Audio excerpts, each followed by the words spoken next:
Good morning all of you. हम jurisprudence पढ़ रहे हैं LLB सेकेंड ईयर में।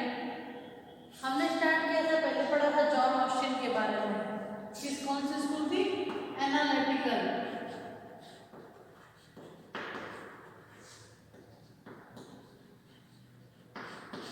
एनालिटिकल स्कूल के अंतर्गत अपन ने जॉन ऑस्टिन की थ्योरी पढ़ी थी कि जॉन ऑस्टिन विधि के बारे में अपने क्या विचार रखते हैं। जॉन ऑस्टिन से आगे एनालिटिकल स्कूल को जो जिसने बढ़ावा दिया या जिसने अपने विचार एनालिटिकल स्कूल की तरह थे, तो उसमें अग्रणी नाम आता है हैंस केल्सन। आज हम हैंस केल्सन का इंट्रोडक्शन देखेंगे। उन्होंने विधि के बारे में अपने क्या विचार बताए हैं, उनका अध्ययन करेंगे। तो हैंस केल्सन, उनका जो काल रहा पहले 1881 से लेकर 1973 तक। अब सबसे पहले बात यह आई है कि हैंस केल्सन, एक तो नाम आ गया, कभी कभी किसी को टैग नेम दिया जाता है कि यह उस काल में क्या माना जाएगा। तो वीना स्कूल का कहीं पे नाम आता है, वीना।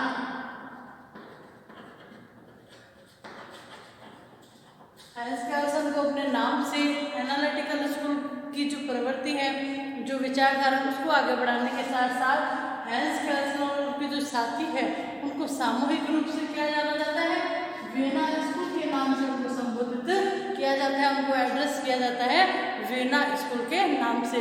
तो हैंस केल्सन आए, या कहीं पे क्या शब्द यूज किया जा रहा है, वीना शाखा, वीना स्कूल, तो भी क्या मतलब है, उसका मीन क्या है, हैंस केल्सन के बारे में बात चल रही है।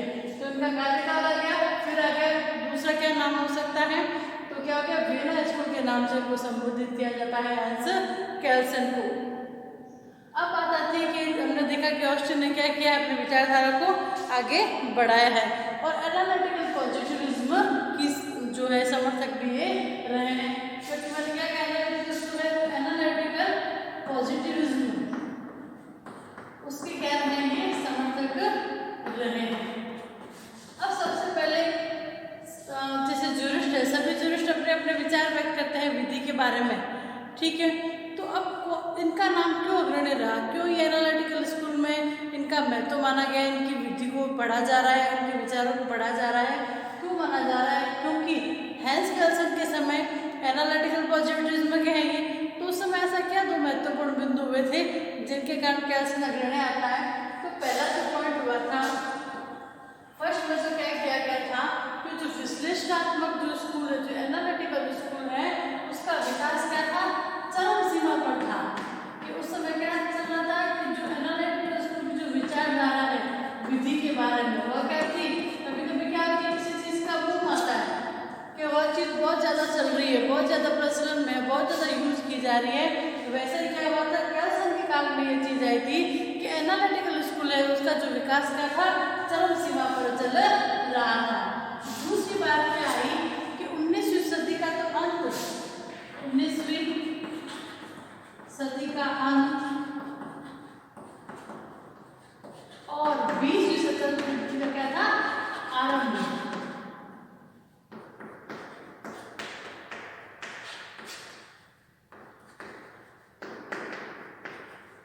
तो हमें किसी अपन दिग्दर्शन कैसे करते हैं किसी भी विधि की, उस समय कैसे विधि प्रचलित थी, तो इस बारे में स्पष्ट हो गया यहाँ पर हैंस केल्सन की विधि के बारे में कि 19वीं सदी के अंत में और 20वीं सदी के आरंभ में विधि के प्रति क्या दृष्टिकोण रहा, क्या ज्ञान दर्शन रहा, क्या स्थिति बनी रही, वह भी स्पष्ट करता है। इस कारण से हैंस केल्सन को क्या माना गया है, महत्वपूर्ण माना गया है। क्या हो गया, पहला कि एनालिटिकल स्कूल का जो विकास है वो चरम सीमा पर था और 19वीं सदी के अंत में 20वीं सदी के आरंभ में अपने को स्पष्ट दिग्दर्शन मिलता है किसके बारे में, लॉ के बारे में, क्योंकि उस समय विधि के बारे में क्या धारणाएं थी, इस प्रकार की विधि जिसका स्पष्ट दर्शन में कहाँ मिलता है, केल्सन की थ्योरी के अंतर्गत मिलता है। तो दो महत्वपूर्ण बिंदु थे जिनके कारण इसका महत्व माना गया था।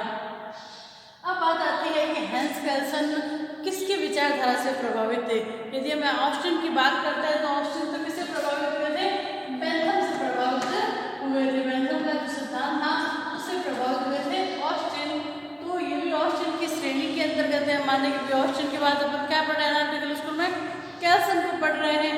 लेकिन क्यों माना गया इसकी थ्योरी को, बेंथम के बाद में हैंस केल्सन का जो सिद्धांत वैसे तो ऑस्टिन से उनके विचार कुछ मिलते थे, कहाँ माना गया है, एनालिटिकल पॉजिटिविज्म में माना गया है।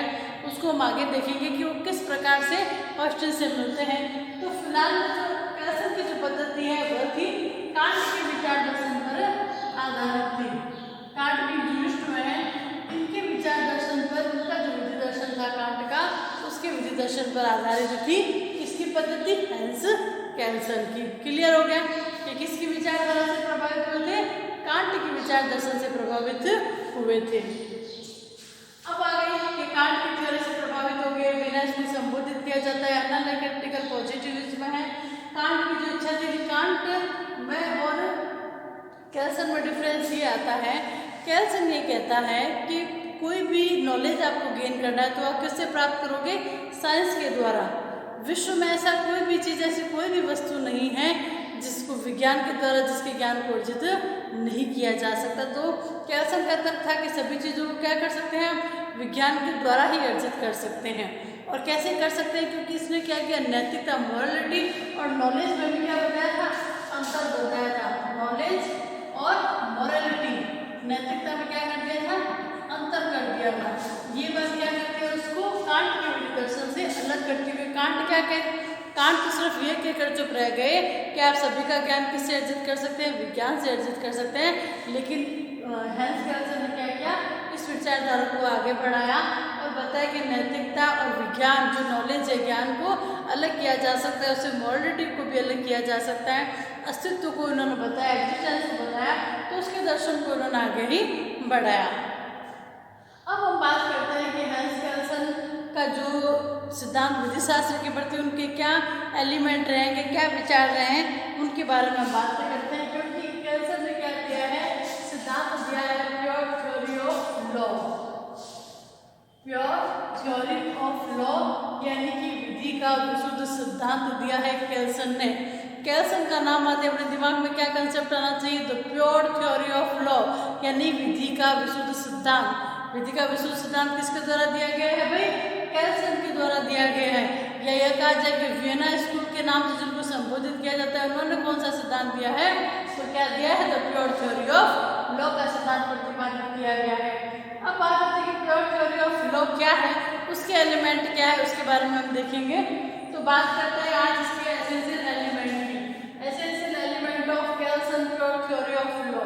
तो पहला एलिमेंट क्या कहता है, विधि जैसे कि वह है का वर्णन न कि होनी चाहिए, यानी कि विधि जो अभी एट प्रेजेंट में चल रही है उसी का वर्णन हमेशा करना चाहिए ज्यूरिस्ट को, न कि जैसे कि वो होनी चाहिए। यानी कि जो नैतिकता, आदर्शवादी जो बातें अपन करते हैं कि ये काम ऐसा नहीं ऐसा होना चाहिए, तो उसको क्या करते हैं, ये डिनाई करते हैं, मना करते हैं कि विधि अभी कैसी है। यानी कि इज और ऑट टू बी में क्या किया गया, इसके द्वारा डिफरेंस किया गया कि कौन सी विधि का वर्णन करते हैं, जो भी एट प्रेजेंट में है, न कि ऑट टू बी या माइट टू बी होनी चाहिए। इसी के कारण क्या माना गया है, इनको ऑस्टिन के समकक्ष माना गया है, और इसी के कारण इनको एनालिटिकल स्कूल के अंतर्गत माना गया है, न कि प्रकृतिवादी विचारधारा में।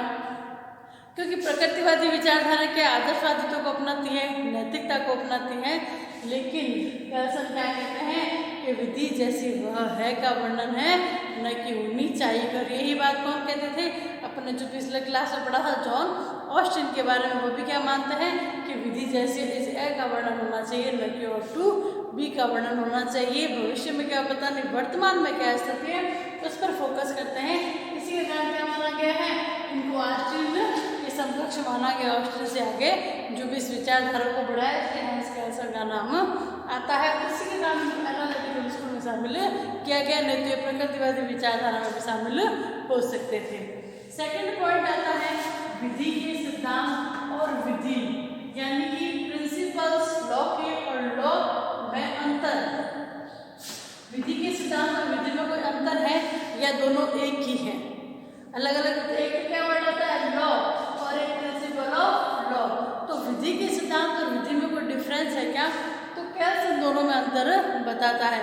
कैल्सन क्या कहता है, विधि तो क्या है, नियमों का समूह है, ग्रुप ऑफ रूल्स, यानी कि क्या बना दिए गए हैं, रूल और रेगुलेशन बना दिए गए हैं। विधि के अंतर्गत नियमों का समूह है, कोई नियम तार्किक भी हो सकते हैं, असंगत भी हो सकते हैं, एक दूसरे से इररिलेवेंट भी हो सकते हैं। जरूरी नहीं है कि सभी रूल जो बने हुए हैं सभी पर सही रूप से एप्लीकेबल हो।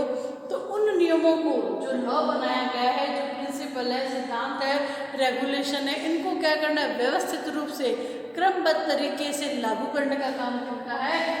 सिद्धांतों का यह काम है, प्रिंसिपल का ये काम है कि विधि जो तार्किक बन चुकी है, असंगत बन चुकी है, उनको क्या करना है, व्यवस्थित और क्रमबद्ध तरीके से क्या करना है, उनको व्यवस्थित करने का कार्य किसका है, लॉ के सिद्धांतों का। व्यवस्थित और क्रमबद्ध तरीके का कार्य किसका हो गया, विधि के सिद्धांतों का। और विधि क्या हो गई, जो नियमों का समूह है जिनको व्यवस्थित रूप से ढंग से लागू करेंगे वो विधि के सिद्धांत हो गए। ये दोनों में अंतर बताता है उसके एलिमेंट में। थर्ड बात लिखी है मैंने, यूनिवर्सल सार्वभौमिकता। किसके बारे में बात चल रही है, विधि के सिद्धांत। कि विधि के सिद्धांत क्या होने चाहिए, यूनिवर्सल होने चाहिए, सार्वभौमिक होने चाहिए, सर्वव्यापी होने चाहिए, यानी कि सभी समय और स्थानों के बंधन से मुक्त होना चाहिए। सभी जगह पर, यानी ये टाइम है, ये पहला सेशन क्या हो जाए, चेंज हो जाए। सभी और समय और स्थान में क्या होना चाहिए, एक जैसे लागू होना चाहिए, किसी प्रकार की सीमा नहीं होनी चाहिए। विधि के सिद्धांत को होना चाहिए, यूनिवर्सल होने चाहिए। ये कैल्सन की विचारधारा है। फिर बात आती है जैसे मैंने कहा प्योर थ्योरी ऑफ लॉ। तो प्योर कैसे होना चाहिए, भाई कैल्सन क्या कहता है, प्योर का मतलब किसी भी चीज की मिलावट न हो। जैसे अपने किसी भी चीज की मिलावट हो जाती है कि भाई क्या मिला दिया, जैसे घी की भी बात करते हैं तो ऑयल मिला दिया उसके अंतर्गत, तो वो मिलावट हो गई। कोई दाल है, कोई भी घरेलू चीजें हैं, उनके अंदर कोई चीज मिला दे तो वो क्या हो जाती है, इम्प्योर हो जाती है। तो कैल्सन कहते हैं कि लॉ क्या होना चाहिए, प्योर होना चाहिए। प्योर कैसे रहेगा, यदि उसमें किसी भी प्रकार का मिश्रण न किया जाए। फॉर एग्जाम्पल, उसमें किसी प्रकार के नीति शास्त्र को शामिल न किया जाए, इतिहास को शामिल न किया जाए, राजनीति शास्त्र है आदि जो भी विषय है उनमें किसी भी प्रकार के फैक्ट को क्या होना चाहिए, उसके अंतर्गत मिलान नहीं करना चाहिए, नहीं तो विधि इम्प्योर हो जाएगी। क्योंकि कैल्सन ये मानते हैं कि किसी भी चीज तथ्य को शामिल कर दिया जाए, किसी भी एलिमेंट को शामिल कर दिया जाएगा तो विधि में क्या है, वो शुद्धता नहीं आएगी, विधि वैसी नहीं रहेगी जैसे उसको होना चाहिए। तो ये क्या मान रहे हैं कि विधि क्या होनी चाहिए, प्योर होनी चाहिए कैल्सन के अनुसार।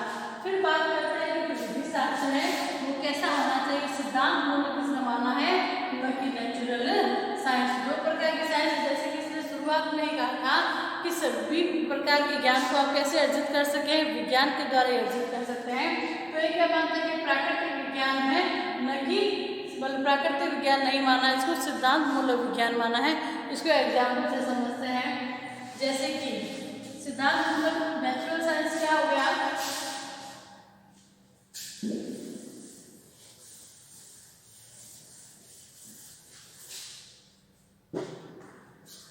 सिद्धांत मूलक नेचुरल साइंस में क्या होता है, तर्क और कारण दोनों क्या चलते हैं, साथ में चलते हैं। यदि हाइड्रोजन और ऑक्सीजन को 2 के अनुपात 1 में मिला दिया जाए तो क्या बन जाता है, पानी बन गया। लेकिन यदि ये फॉर्मूला क्या हो जाए, गलत बन जाए और ये रिजल्ट ना निकले तो ये नियम क्या हो जाएगा, वॉइड हो जाएगा, शून्य हो जाएगा, इनवैलिड हो जाएगा, इसका कोई भी अस्तित्व नहीं रहेगा। क्योंकि विज्ञान किस पे चलता है, तर्क और कारण पर चलता है, उसके परिणाम पर चलता है कि उसका परिणाम क्या है। लेकिन विधि के बारे में क्या बात करते हैं, जैसे हम बात करते हैं कि एक्स को क्या है, एक्स ने क्या की, हत्या की, हत्या के लिए क्या होना चाहिए, उसे फांसी की सजा होनी चाहिए।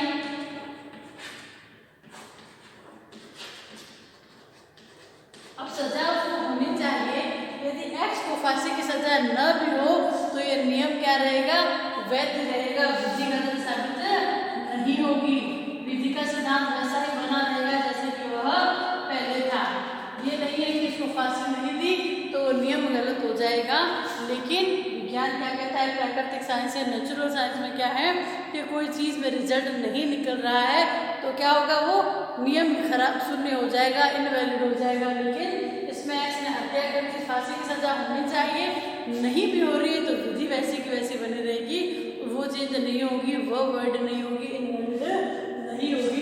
तो इसलिए क्या मानना है कि सिद्धांत मूलक विज्ञान है, न कि प्राकृतिक विज्ञान।